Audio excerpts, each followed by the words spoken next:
ವರ್ಷದ ಗೌರ್ಮೆಂಟ್ ಬಂದು ಮೂರನೇ ಟರ್ಮ್ ಬಂದು ಮೋದಿ ಅವರು ಮೂರನೇ ಟರ್ಮ್ ಒಂದು ವರ್ಷ ಆಯ್ತು. ಇದು 11ನೇ ವರ್ಷದ ಗೌರ್ಮೆಂಟ್ ಒಂದು ವರ್ಷ ಆಯ್ತಂತೆ. ನಾನೇನು ಹೇಳಿ ಅಲ್ಲ ಹೇಗೆ ನಡೀತಾ ಇದೆ ಮೋದಿ ಅವರಿದ್ದಾರಲ್ಲ, ಅವರು ಪ್ರಚಾರದಿಂದ ಬದುಕಿರೋದು ಗೊತ್ತಾಯ್ತಲ್ಲ. ಬರೀ ಈಗ ಡಿಮಾನಿಟೈಸೇಷನ್ ಮಾಡಿದ್ರು, ಏನಾಯ್ತು ಅದು? ಡಿಮಾನಿಟೈಸೇಷನ್ ಏನಾಯ್ತು ರೀ? ಯಾರಿಗೆ ಅನುಕೂಲ ಆಯ್ತು? ಅಚ್ಚಾ ದಿನ ಆಯಗ ಅಂತಂದ್ರು, ಏನಾಯ್ತು?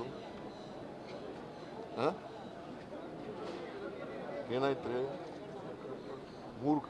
ಪ್ರತಿ ವರ್ಷ 2 ಕೋಟಿ ಉದ್ಯೋಗ ಕೊಡ್ತೀವಿ ಅಂತಂದ್ರೆ ಏನಾಯ್ತು?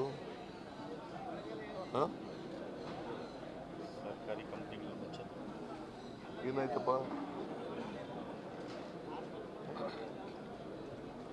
ಆಮೇಲೆ ರೈತರದ್ದು ಎಲ್ಲ ಸಮಸ್ಯೆಗಳನ್ನು ಬಗೆಹರಿಸ್ತೀವಿ ಅಂತಂದ್ರೆ ಏನು ಮಾಡಿದ್ರು?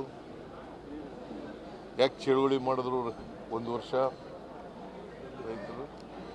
ಎಲ್ಲಿನಲ್ಲಿ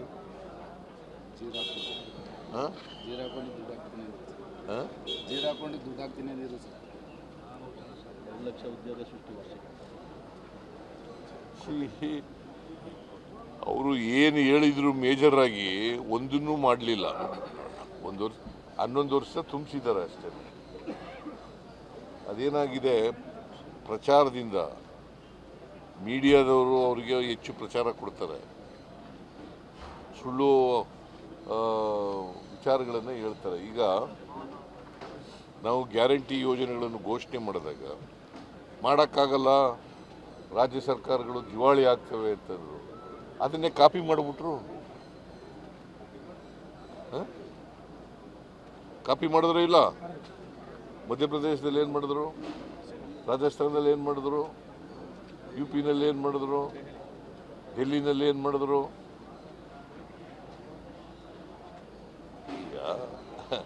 ಆಮೇಲೆ ಗುಜರಾತ್ನ ಚೀಫ್ ಮಿನಿಸ್ಟರ್ ಇರುವಾಗ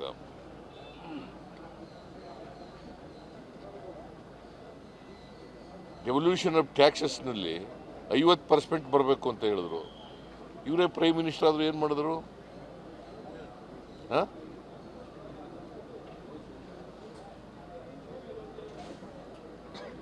ಮಾಡಲಿಲ್ಲ. ಏನು ನೀವು ಅದನ್ನೆಲ್ಲ ಹೇಳೋದೇ ಇಲ್ಲ. ನಿರ್ಮಲಾ ಸೀತಾರಾಮನ್ 5300 ಕೋಟಿ ಕೊಡ್ತೀವಿ ಅಂತ ಹೇಳಿದ್ರು, ಕೊಟ್ರ? 15ನೇ ಹಣಕಾಸಿನ ಆಯೋಗದವರು 11495 ಕೋಟಿ ಕೊಡ್ತೀವಿ ಕೊಡಬೇಕಾಗಿತ್ತು ಅಂತ ಹೇಳಿದ್ರು, ಶಿಫಾರಸು ಮಾಡಿದ್ರು, ಕೊಟ್ರ? ಇವೆಲ್ಲ ಮೇಜರ್ ಅಲ್ವಾ? ಕರ್ನಾಟಕಕ್ಕೆ ಅನ್ಯಾಯ ಆಗ್ತಾ ಇದೆ. ಬಿಜೆಪಿಯವರು ಇದನ್ನೆಲ್ಲ ಕೇಳಿ ಅಂತಂದ್ರೆ ಇಲ್ಲಿ ಸುಳ್ಳ ಜನಗಳಿಗೆ ಸುಳ್ಳನ್ನ ಇಟ್ಟು ಅಪಪ್ರಚಾರ ಮಾಡ್ತಾ ಇದ್ದಾರೆ.